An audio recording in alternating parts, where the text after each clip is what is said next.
Ladies and gentlemen, welcome back to us. Did you think that we were gone? Did you think that the good guys had left you? The Americans had left you? We won't leave you, baby. We come back with new cartoon shirts, more muscle shirts to show off everything that we got. We are back for you, the people. All right? These Americans won't leave the Americans, all right? We are here for you. I am that five-time heavyweight champion of the world. The good guy, Mr. Westside, Jacksonville, Florida, and albeit told, somebody else trying to be Mr. Jacksonville, Florida too. We ain't gonna say nobody's name. But you know who I'm talking about. I am C. Turner. And my right-hand man on my left-hand side, but my left-hand man on my right-hand side, the quite possibly soon-to-be Mr. Jacksonville, Florida himself. No. Mr. West Coast, Mr. Midwest, like the Mr. Nationwide himself. And right now, he's Mr. Quarantine himself. James Big Game Walton III. What's going on, baby? Hey, what's good, America? Hey, and I ain't gonna lie to you, CT. You got it right, man. I'm like that commercial jingle, you know what I'm saying? Nationwide is on your side, you know what I'm saying? Yo, America, let me tell you something, man. I got to shout out the 904, man.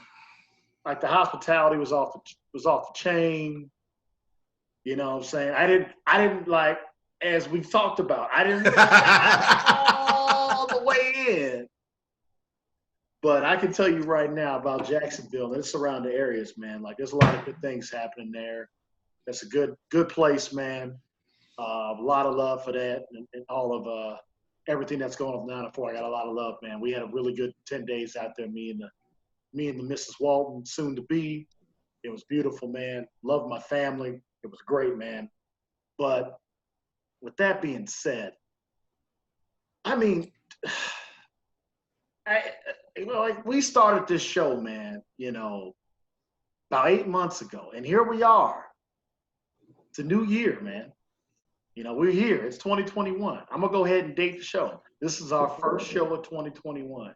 Oh, yeah. And I think the only way that we can really jump into what we're going to do, since he said I am Mr. Quarantine right now, so I got nothing but time. So there's going to be a lot of opportunity to pump out some content once the missus is off the clock in this household. But I think we just got to talk about, man, the year. I mean, let's wrap it up. That's a crazy year for us to start a show that, has sports as a part of it. The pop culture, I think, was easy. Yeah, but that's a fact. What a year, man. We saw a lot of stuff, dude. We had a year in sports that almost didn't happen, and then honestly may turn out to be one of the best years in sports because possibly it wasn't supposed to happen. Matter of fact, you know how we do it. Ain't no rhyme or reason how we do it. We're just gonna jump in, jump out, and do what we do. The Lakers have won the championship last year, and honestly, they look almost better than ever this year. So LeBron has his 4th championship ring, which gives him 4 in 15, 16 years, I think it is. Something like that.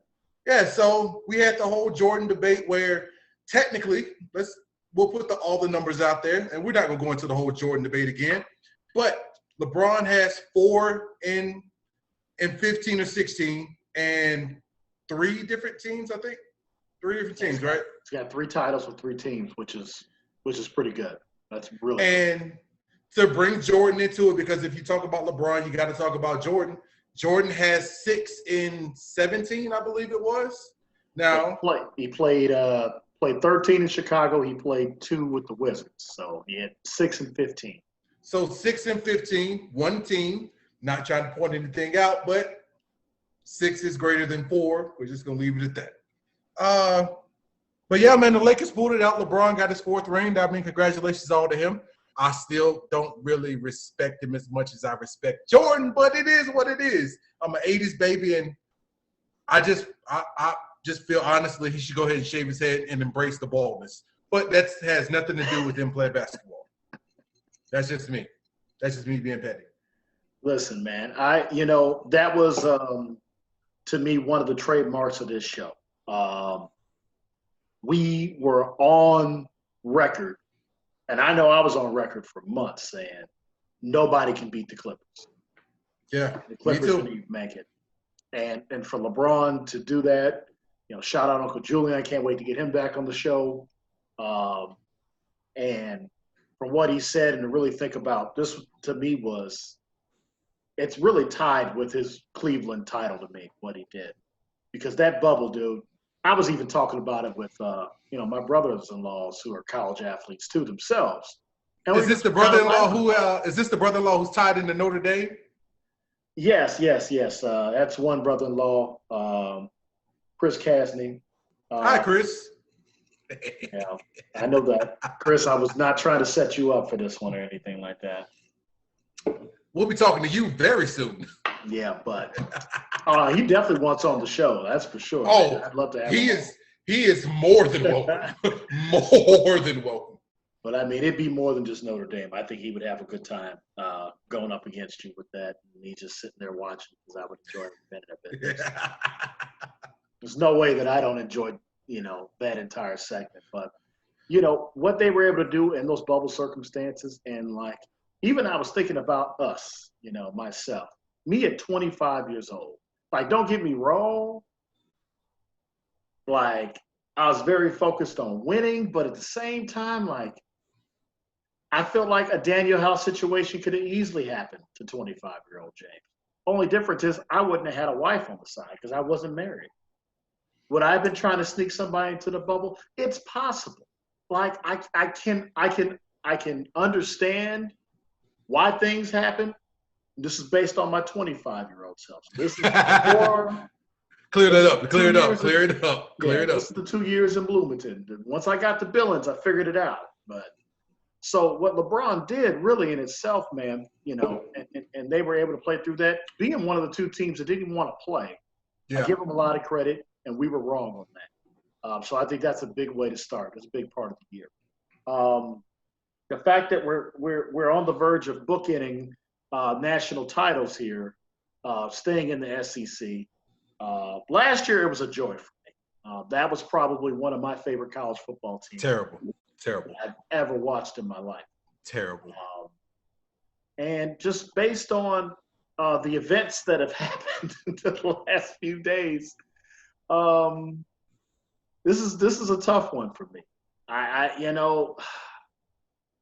It's a different scenario. Like if this is like the game before the national title, I'm good with this matchup all the time. Like in 2015 when it happened. This scenario here, man, I don't really think anybody wins. And I'm going to tell you why.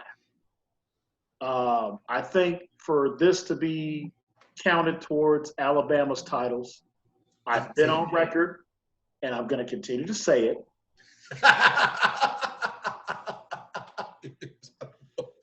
I don't really know how I feel if I can really, really get on board. Even it would have been anybody. Like I really don't. The only team that would have gotten it, not an asterisk, is if Northwestern would have somehow found it. That makes this complete crap because you have gone on record to say 1,000 times if Northwestern would have somehow gotten to the Final Four and played their way into the championship and won, it counts. And well, think about it though. I mean, we've already proven that. Obviously. It seems like the only team in the SEC that can handle us is Alabama because Auburn got balls put on them. Congratulations. I didn't even watch a snap of that. I was in the airport all day. Congratulations beating the fifth best team in the SEC. Congratulations.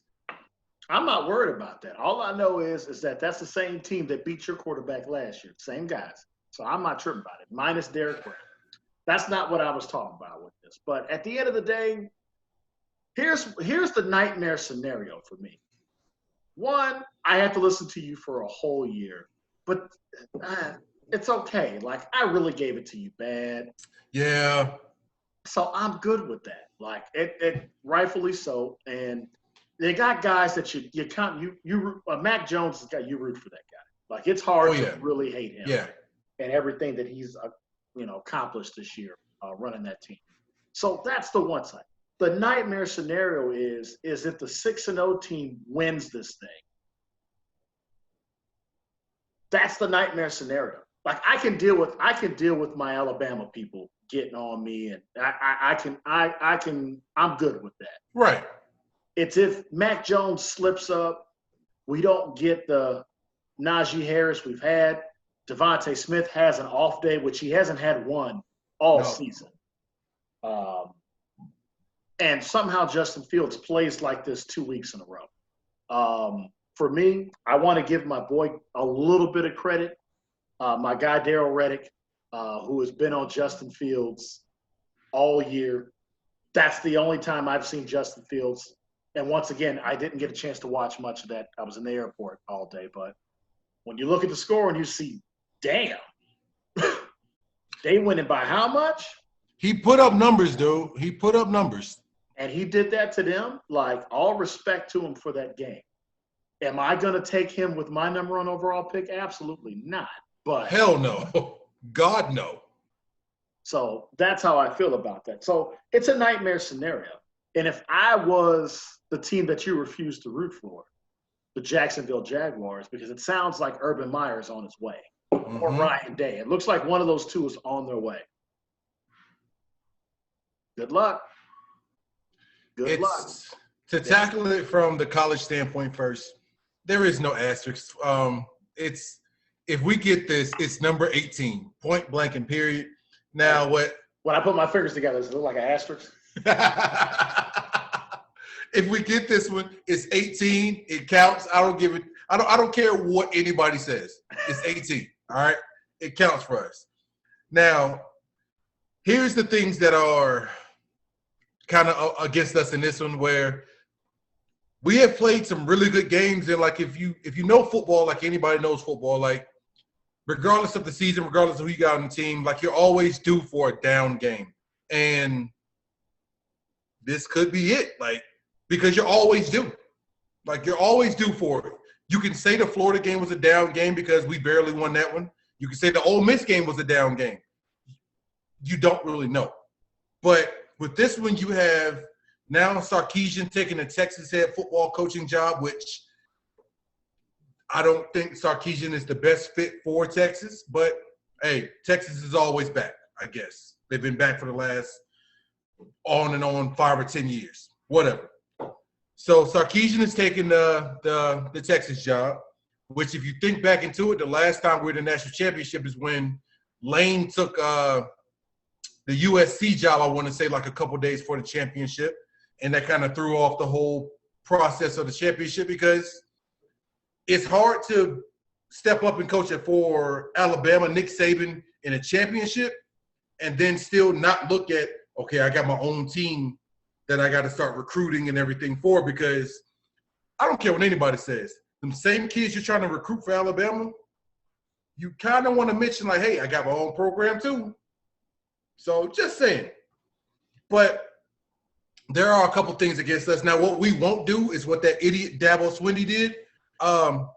We're not about to say anything negative about Ohio State. Let me change that. They're not going to say anything negative about Ohio State. They got me for that. All right, that's what I'm here for. They played 7 games against a lackluster Big Ten, which either the schools they're playing against have COVID, or they're playing against academic institutions twice. They're playing against Indiana and barely winning. They're playing against a school that has rape allegations. Matter of fact, they played against 2 schools that have rape allegations. That's allegedly. So there's that. But we're not going to say anything about them should be being ranked 11 or how the rules got changed just so they can play in the championship so they can get slaughtered by us. We're not going to bring up the fact that we already beat Justin Fields and so bad we made him transfer. We're not going to say anything like that. I will. They won't. As far as the Jags go, if they get – I don't see Urban Meyer translating to the NFL game. Because if you look at it, most college coaches, outside of a handful, are egomaniacs and control freaks. And in college, you can have that control and that ego and everything else.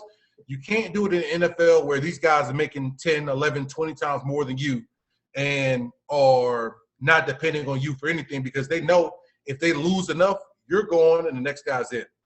So I don't see Urban – I don't see it happening in Jacksonville. Like, if he goes – that's just that's the talking heads. The talking heads I've seen it either him, like Urban's the first choice, and if he turns it down, which in my opinion at this point with Urban Meyer, you've done some really, really good things for the game of college football in a sense of that you really haven't got caught in anything at all. At all. You know what I'm saying? Like, a lot of programs that are still running and haven't been behind since you've left. Yeah.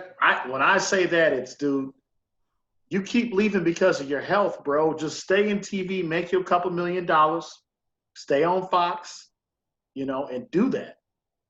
You ain't trying to do – look here, man. That is it's not a robust fan base right now. But this is the first time being there. They've got something to really, like, get behind and go, if we can get this guy, and then if you have the audacity to draft your Ohio State guy and you don't take this kid and it doesn't work, you're going to mess around and have a stroke on the field. Yep. Like, his health to me is always, it's something happens or he's to the point and it's quote unquote his health gets him out of there. And I believe that because this guy has left national championship teams. And I haven't seen anything come out to where they've lost scholarships at either one of these schools. Slaps on the wrist here and there, a couple tattoos. Mm-hmm. Yeah. Inside joke, folks. Inside joke. I mean, bada bing, bada boom. It's Ohio State. He's not the first coach at Ohio State that's had guys get some free tattoos. The John Cooper era was full of free tattoos. The Jim Tressel era was free of full tattoos. Okay, like, we're not tripping about that stuff. You know what I mean? Like, it's a new era now. These kids are going to finally in 2021, 2022 be able to make some money off their likeness. And some of these programs, it's going to be huge for them. Like, can you imagine how much money Mac Jones would have made this year just off his likeness if that was in effect?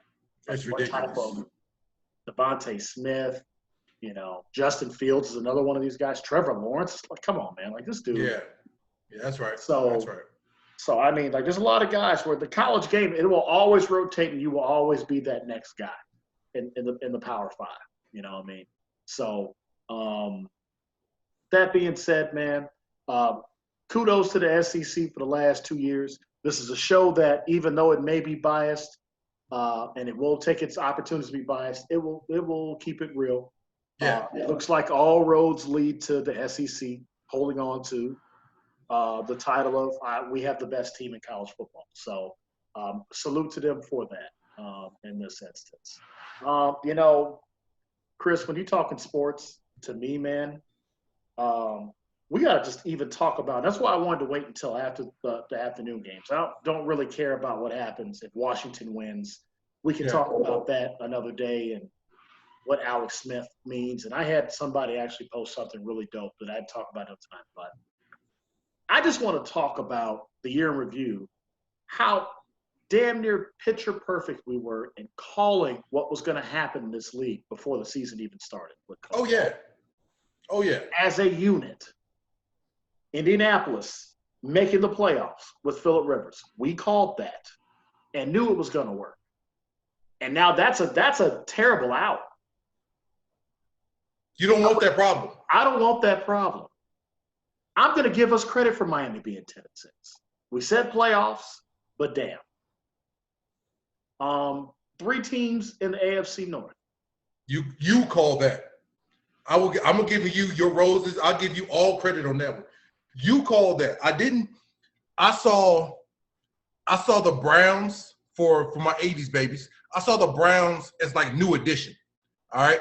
you got all that talent, and you got Johnny, Robbie, Ricky, and Mike. Like, you got all this talent, but like, is it too much? Like, can all this exist in one group? And then Bobby Brown went out with cocaine. I mean, Odell went out with some injury, ACL. Did you just call Odell? Is Odell Beckham the Bobby Brown of the end? Did you just do that? Yep. Yeah, we over here catchphrasing like crazy. Odell is Bobby Brown of New Edition. It's like, all right, it's really good when we got him, but like, we're really good when we don't. Well, so much for Odell Beckham ever coming on this show.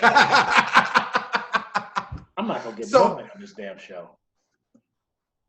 So you lose Odell, and everybody's like, "Oh, well, the season's over with," except Stuart. Not Stuart Scott, but MVP. Now, what's the kid's name? Late night with ESPN reporter, the bald white guy. SVP. Scott SVP. One of our favorites. We love SVP. SVP was one of the first ones to say, like, on the night of the injury, like, who knows? This could work out better if you only got one diva receiver. And it did. Like, it honestly did. They have a understanding of who they are now. And it's the reason. It's the same reason that Stephon Diggs left Minnesota. That's a tough place to be if you don't have the right attitude. And I'm not saying Odell did or didn't, because before he got hurt, he had 3 touchdowns the week before. So I'm not going to sit here and say that it wouldn't have been any different or worse with Odell there. They were figuring out how to win. They were already 3-1 or something like that. It wasn't like they were. They weren't down in the dumps. No, they weren't down in the dumps. It just was, it's because of his magnitude and what he represents. The type of media guy that he is, and the attraction that he is. So that's more credit to him as a personality than anything. But and I'm just going to go ahead and take this shot, just because I might as well. Shout out to my man, the most likable human being on the planet, the DJ. I'm going to shoot this because I think I put in one of my text messages. I said, here's to another week of misery. But I told y'all the Bears are going to make the playoffs. By hook or crook, we in. So I'm going to go ahead and take this shot because we got to go deal with Drew and Taysom in the Dome. Anything's possible, but here's to being right about the Bears. While he takes that shot, let me mention that, like you said, by hook or crook, whatever it took to get in there, they're in there. Ooh, Burns good rock. They did it definitely by crook because that bad man gave them that business and let them know who runs the NFC North. And also to throw a little shade on myself, I want to give a shout out to Joe George. Both of us are big time Dolphins fans. Like, we talk about the Dolphins at least 3 or 4 times a week on text message. When we saw that Brady left and the Jets got Adam Gase as a head coach, we knew for a fact we got a good shot at running this conference for the next, off and on 5 to 7 years. I knew Buffalo was going to be okay. I didn't see 12-4, whatever they are, good. Because if you look at Buffalo's a complete team. Like, across the board. Like, defensively, offensively, Josh Allen is a problem. Stephon Diggs is a problem. Period. And they've set themselves up, and they're young enough. They're young enough as a team where, yeah, we might battle with them. And honestly, as a Dolphins fan, we're like 3 players away. But it's their conference now. I think this game was a bad example of how good Miami's been defensively. To have an interception streak for as long as they have. Xavier Howard, yeah, he's he's been as good as advertised the last 4 years, and I'm happy for him that he's going to have an opportunity. He probably may win the Defensive Player of the Year after getting 10 picks, based on the short season. But it's a guy that we've talked about a lot on this show. I think a lot of it is me, that I have really officially developed not only a fantasy crush, but I just have a football crush on this guy. And I'm going to tell you right now, and I'm going to tell the rest of the world, if you are looking at what a dual threat quarterback looks like in the NFL successfully, he wears number 17 in Buffalo. I have never seen anything like what this dude has done in his 3 years. And I'm going to go ahead and do this. And listen, for once, it's not a slight. I think Aaron Rodgers, I have to watch him every week because he's in my division. It's one of the best seasons he's ever had. Yep. And I will go on record and say that. What he and Devontae Adams are able to do when you know he's going to that guy. Devontae Adams missed 4 games. There's a new hierarchy going on in this league, receiver-wise. And for me, it's fun to watch these different styles of these guys. Because, any day of the week, 1 minute you're like DeAndre Hopkins is the best receiver in the league. The next week it's Stephon Diggs. The next week it's Devontae Adams. The next time it's DK Metcalf. Next time it's Tyler Lockett today. The next time is because DK was nowhere to be found. That's a shot at Dallas because Dallas, I'm saying. We'll get to Dallas in a minute. I got to give him some props on the show. Yeah. Got to give him some props before he comes on the show and tries to take it over because he's been a dick. Anyway, it's been bad. Man. It's been bad. I'm just going to put it on wax. Might as well just put it on wax. I love the guy. I'm very happy for him. But let me get some of my quotes out. I basically have gotten to the point where I don't even talk in certain chats because I'm just not going to let him just disrespect me. It's almost like pouting, by not participating. But I'll get to that in a minute, I'll get to that point, the fantasy part. That'll be funny because I got a couple of real good quotes I've been saving, like what it feels like with this guy as our champion now. But these guys, and I know I'm probably leaving out a receiver too, but I'm telling you, man, if you ask me, and I actually had to think about it. I was going to text it in my group, but then I realized I was wrong. Do you realize this is going to be the second time in history that a running back runs for 2,000 yards and doesn't win the MVP? Yeah. And they're both from Tennessee. How crazy is that? I didn't even put the fact that they were both from Tennessee together. I was getting ready to text is he getting ready to be the first? And then I forgot. Chris Johnson did not win MVP that year. CJ2K. I actually, who I think was the MVP that year? 2009. It was either Manning or it was either Manning, Brady, or it was Aaron Rodgers. It was one of them three. Or, that year. Because you think about all the other running backs that have gone 2,000 yards, they were MVP. Barry Sanders was MVP of the league. He shared it with Brett Favre. O.J. Simpson was the MVP of the league. The juice. Eric Dickerson was the MVP of the league. I believe. I have to double check that, but I'm pretty sure Eric Dickerson was the league MVP in 1984. Terrell Davis. Oh, I remember the other guy. So it has happened. It's kind of like your lookalike. I'm saying? Now that you're your 260 frame and not your 290 frame, the other running back that went 2,000 yards didn't win MVP. But no, he's a good-looking dude. It's Jamal Lewis. You look like Jamal Lewis, though. I hate you so much. I hate you. Let me ask you this. I know we're trying to do a wrap-up, but let me ask you this question because you're bringing up the MVPs, and typically if you bring up an MVP with a quarterback, they've thrown for over 5,000 yards. So what's harder to do, run for 2,000 or throw for 5,000? It's harder to run for 2,000 in this era. Okay. And to give Derrick Henry credit, and Jesus, this feels like I'm just giving Alabama way too much credit in this damn show already. God damn it. Forgive me, Lord. That's a GD on Sunday. Take it back. Sorry, Mom. Sorry, Dad. That dude's averaging – I saw the stat when he broke it. When he broke 2,000 yards, he did it on 371 carries, averaging 5.5. That's crazy. That's bananas, dude. That's crazy. Listen, I have never seen, look, this has been one of those great years where I've never seen anything like it. That is the quietest 2,000. I didn't even know that guy could have got 2,000 yards in this game. I didn't know he was that close until this morning. That is the narrative of this league. Like, this dude is on the doorstep, and every time he does something big, he did it last year. They beat up on Houston for him to win the rushing title last year. Hey. So it's like, if he's playing Houston in week 17, he's going nuts because it's his second year in a row he's done this shit. So hey, let me throw this at you because I didn't know this until I want to say yesterday. Do you know who was in this college backfield?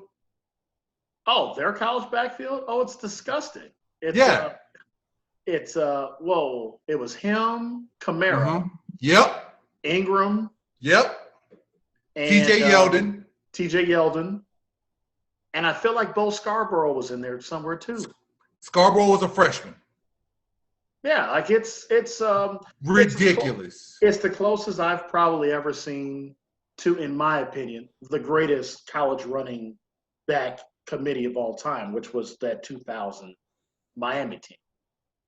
When you had Edge, Najee Davenport, Gore, and Clinton Portis were all the same meeting room. Oh, and Willis McGahee. Let's not forget about 10,000 yards. The great Willis McGahee. That's all in the same meeting room.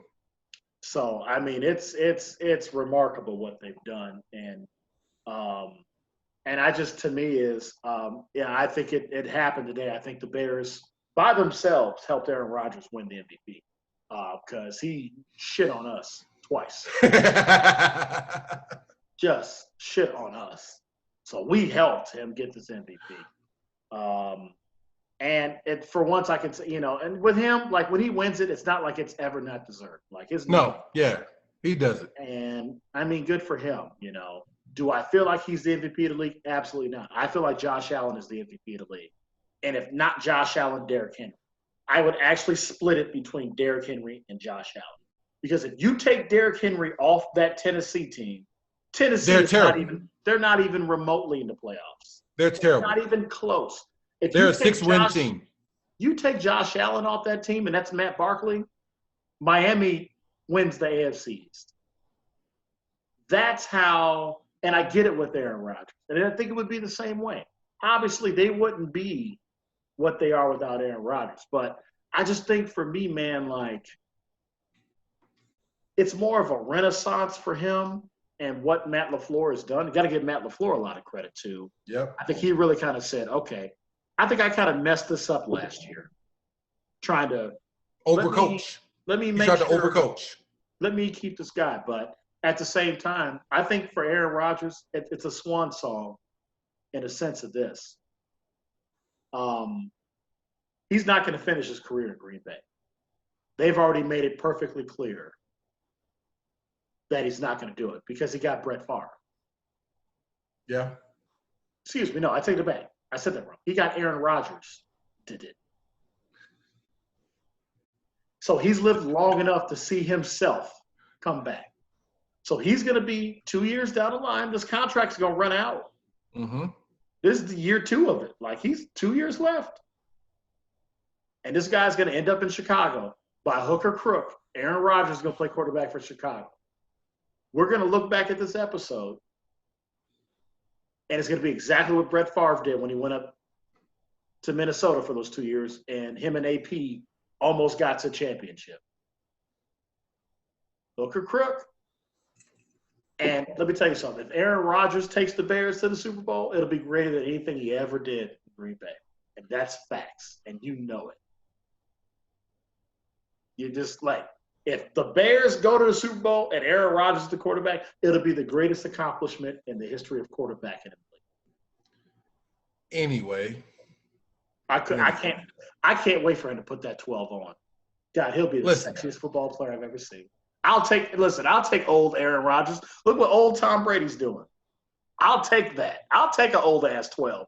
Old 12 seem to work in the NFL. That's all I'm saying. Them young 12s be in Indianapolis and be like, you know what? I'm out. I'm cool. I'm out. Hey, we just signed you an extension. You want to come back and play after year 8? Nah, bitch, you're cool. Andrew Luck didn't even know he was hitting it with the Chappelle when he did. He's like, no. Hold on. Let me give you this one. You beat Andrew Luck on this one. All right, Andrew. We got you the best O-line in the NFL. We're gonna draft you a running back. We got T.Y. coming back. Hey, listen, we're gonna do everything we need you to do, and we're gonna give you an extension. So, are you ready to come back for next year? Nah, bitch, I'm cool. Hey, but you think he's sitting at home though? Hey, that's the best part. You think he's sitting at home and he's like, damn, they actually did it. Because I'm telling you. And here's prediction number 2. Let's go ahead and say what's going to happen. Let me just go ahead and say it January 3rd so it could just be called bullshit. I haven't even been drinking that much all day today. So this is good.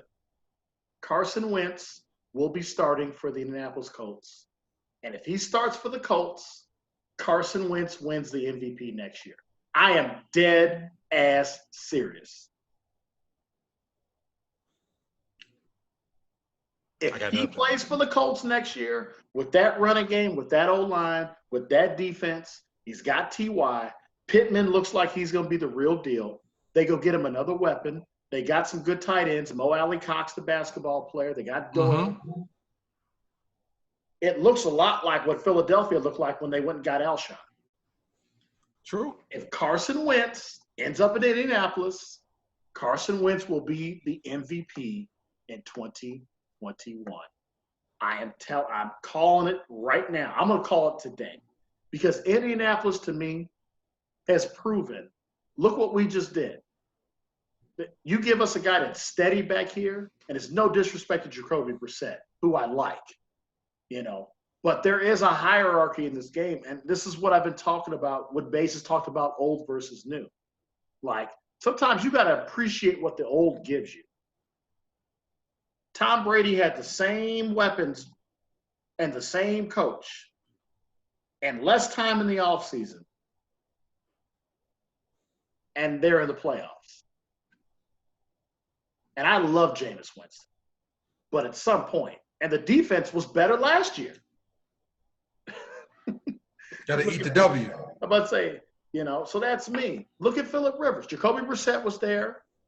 They were about a 500 team. Yeah. Maybe a game below. Phillip Rivers comes over. They make the playoffs. I get that.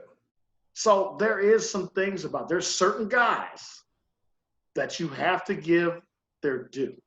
When you realize, they were that good. If you give them actually more than what they need, or if you think about when they were good, and Tom Brady's the exception to the rule, because Tom Brady's basically been in the playoffs every year he's been a starter. So you got to throw him out. But look at Phillip Rivers. Look at how that team has gotten worse and worse. You give that guy a little bit of help. He's always had the weapons. It's the protection he hasn't had. And now he's got a chance. Nobody wants to – this is the 7th seed. Nobody wants to play the Colts. No. Nobody wants that. So, that's how I feel, man. But I want to also give us kudos because we've been saying this since Jump Street. It goes through Kansas City. They proved our point. Some of the wins were not as pretty as we wanted. A win's a win. But you ain't beat them guys. No. Chad Henne scored 21 points today. Chad Henne. And I know how you feel about Chad Henne. You see the sip, America. I have to say. Let's keep it moving.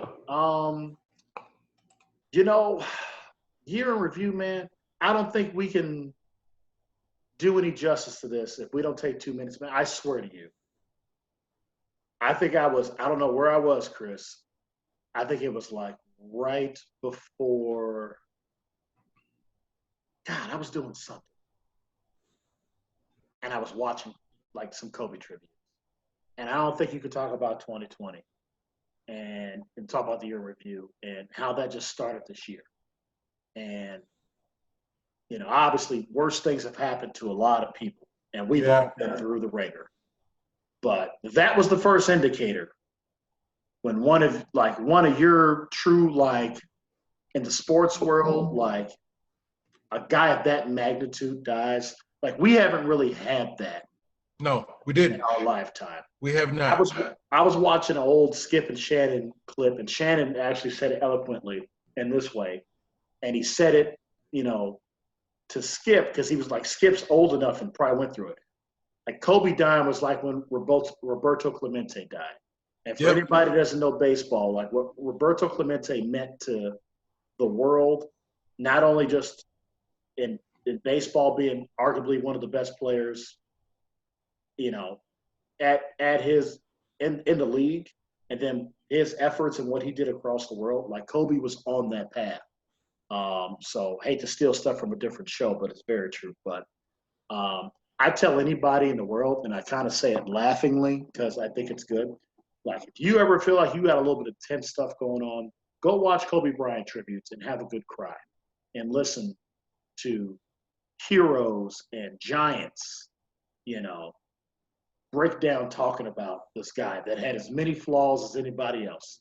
We not forgetting 2003 on this show. We never will. As much as we bring up other artists that Chris always brings up, pointing directly over here, we'll never forget his shortcomings. But what he had gone on to do and was doing and was given back to so many people. He was given back to the NBA. He was given back to the girls' game.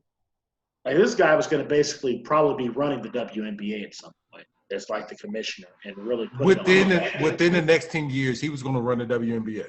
I think that was really his goal, was to really elevate the women's game, through his daughters. And you can hear, by the way, the WNBA players talk about it, how much they love him, So I just want to once again RIP Kobe and all the families that were lost in that tragedy. And and everybody in sports we've lost. Everybody around the world we've lost, man. Like, this show is always going to bring the laughter out, and, but that's the truth of the matter, man. That dude was a giant, man. And when that happened, man, I can't. Biggie, Aaliyah, Tupac, like, those are the things, like, and I remember feeling like, what just happened? Because I was just watching this person. Yeah. You know what I mean? Like, Kobe was even bigger than what they were. And they were international too, man. So let me throw it this way. Yeah. I know we're running out of time on this one, and we got the pop culture. And honestly, I was going to bring Kobe in on the next one because the term transcends the game comes out a lot. And usually when it comes out, it's like a person transcends the game. So they're doing music too, or they're doing one other thing too. Kobe transcended the game the same way Mike did, where you looked at Kobe and, like, him being Kobe Bryant, the basketball player, honestly came like third or fourth now. Because you looked at him, it's like, oh yeah, I remember Kobe used to play basketball. But man, did you see what his daughter's doing for this AAU team? Oh man, did you see what he was doing in China? Did you see this, that, and the third? Did you hear his interview with so-and-so? Did you hear his thoughts on this person and that person? Bro, and this sums it up. This dude won an Oscar. You know how hard that is to do? To be a champion in sports and be a champion in music. Facts.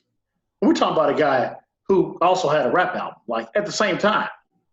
Like, KOBE, God bless Kobe. Like I told you, we're still going to, this is who we are. We're going to find humor and even talking about the GOATs, man. Like, even with the Dave Chappelle reference, like, you even think about it, when you shoot something in the trash, we can't say, well, we can, but we won't. We won't say what Dave Chappelle was shooting in the trash. But, like, when you shoot it in the trash, Kobe. So, to wrap up this year in review in sports, it's been a hell of a year that shouldn't have happened. It had a lot of tragedy.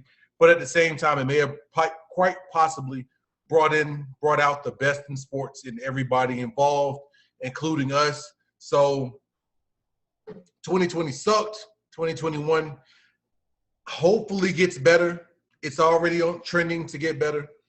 But for those of you who've been with us since day one, for those of you who are sharing our stuff, man, we sincerely appreciate it. Hey, we only going to get more ignorant. We're only going to produce more content. We're only going to get better. And 2021 is going to be the year for us as well. I mean, look how good my headphones got just in 2 weeks. Next thing you know, I might actually have some legit microphone stuff. You never know what you might see on the next podcast. Look out, Chris. Look at us. Oh, shout out to the missus.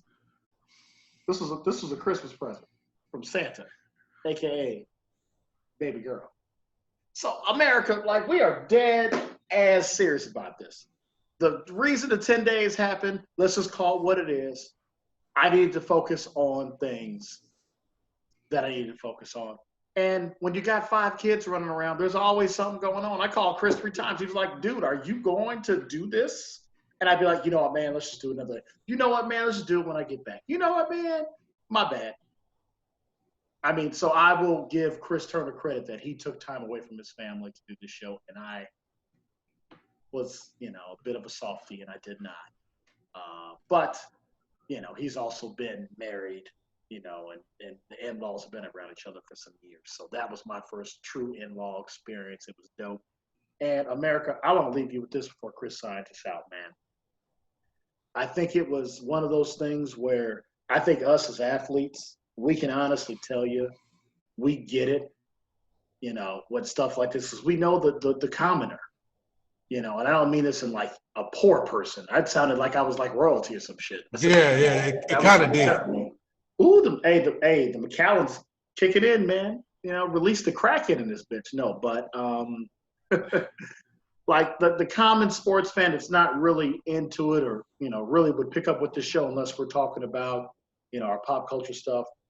I think America really understood more than ever what sports is always supposed to be and what it was even for us as players. And this is the way I treat it all the time, because I know Chris was probably going through his own stuff the way I was when I played. Sports have always been an escape. And it's the way it's supposed to be. And the fact that escape was, not something that we all really had for a few months or knew what was going to happen. I think, number one, it did a lot of good things. Sports have always been a catalyst to bring people together. Think about your Super Bowl parties. Think about your New Year's Day after your New Year's Eve, watching games there. The whole nine, going to stadiums and not being able to do those things. I mean, hell, we live right by one of the best stadiums in the NFL, and the fact that we weren't even there to go meet random people in the Bay Area, that's what sports has always been about. It's always been the ability to bring so many of us that have so many different views together. And I think that's what we learned in 2020. That's the year review. Understand what it does, and it gives you the opportunity to be better human beings, because Lord knows in 2021, we've all got a lot of effing work to do. Look at me saying that, though, Chris. That was for your family right there. That's what we do. So I'm going to kick it to you for the sign-off, man. I think we're right at our time spot for this, man. So, yeah, we hit right in the sweet spot. We hit 50 minutes, so we feel like that's where your attention span kind of drifts and anything like that. And anybody who's been in college. Crazy. That's our bad. We went crazy the other time. Like, it had been a while. Like, Anybody who's been in college, like, those Monday, Wednesday, Friday classes that are like 50 minutes, like you're cool. But Tuesday, Thursday, when that class is like an hour and a half, it's Tuesday, terrible. Thursday. It's terrible. It's gracious. Terrible. Worse. So we're right now, sweet spot. This is What's Good America. I am C. Turner, Mr. Jacksonville, Florida himself. That is James Big Game Walton. Throw your C's up, baby. Mr. Chicago, Mr. West Coast himself. Mr. Nationwide is on your side. Big Six. I'm always open, baby. Oh, we got some live shows coming very soon. Live and on location from Sin City. We'll talk about that later. Don't worry about it. Don't worry about that. No, don't worry about that. Still got to make some arrangements, but it's looking like a good possibility. Things may happen, folks. But I got to check it into savings. You know what I'm saying? We got to see what's going on in savings. But nonetheless. With all that being said, this has been another episode of What's Good America. And the same question we ask you every time is the same question we ask you tonight. What's good, America? What's good, America?